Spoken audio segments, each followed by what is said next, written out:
Charlie. Il faut se tirer.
Vous œuvrez toujours dans le noir?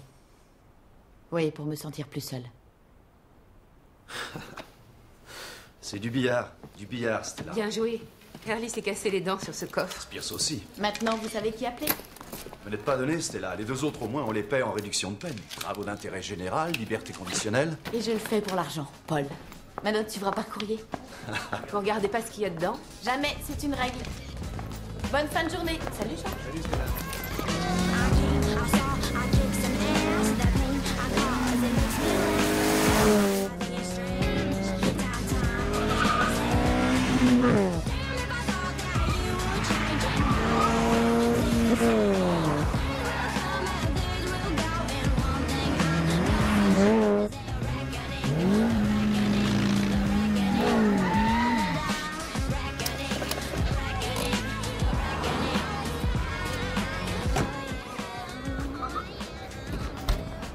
Ouvert en combien? En 4 minutes et 43 secondes. Oh, c'est une vraie bête. Rien à signaler?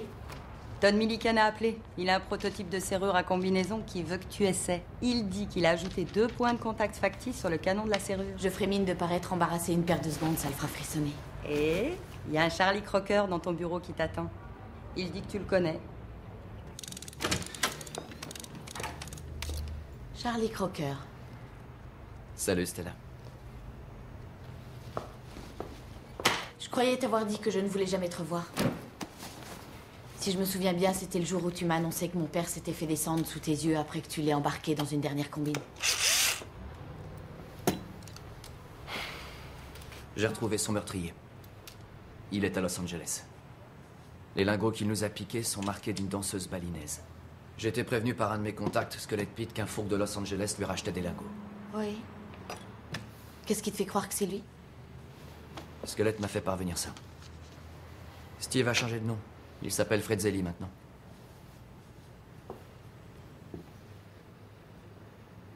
Pourquoi tu viens me raconter tout ça? On a épluché les commandes des fabricants de coffres du pays. Il s'avère que Steve s'est fait livrer le dernier Worthington 1000 chez lui. T'installes pas ce genre de modèle à domicile si t'as pas du lourd à protéger. Là-dessus, on est d'accord. Le problème, c'est qu'aucun de mes gars ne saura faire bailler ce coffre. Je veux une personne de confiance. Je suis une experte agréée en coffre-fort, pas une vulgaire voleuse. Et ça n'a aucun rapport avec l'or, Stella. John était comme un père à mes yeux.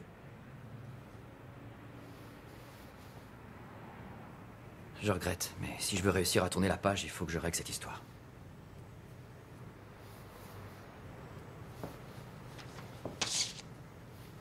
J'ai dépassé ce stade.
Allez, décide-toi, Charlie. Hop.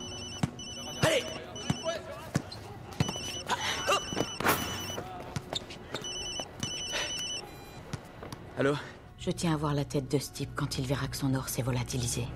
Il m'a pris mon père. Je vais lui prendre ce qu'il a de plus précieux.